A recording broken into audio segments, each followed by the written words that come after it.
all through the night in France. From the westernmost tip in Brittany to eastern Alsace, snowplows have been hard at work, salting and clearing roads as cold, snowy weather hits the northern half of the country.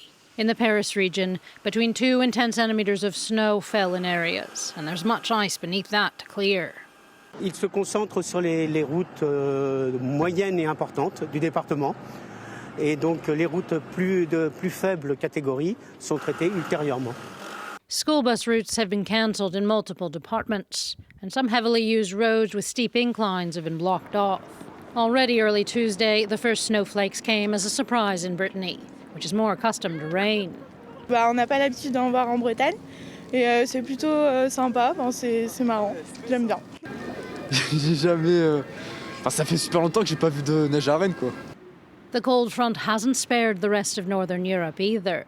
Germany's been cloaked by over 20 centimetres of snow in areas, creating bottlenecks on roads, rail lines and at airports. The parks of London have become a winter wonderland to the joy of many children and adults alike. And the city's fountains have been nearly transformed into ice sculptures. A frozen state that can be found in the Netherlands too.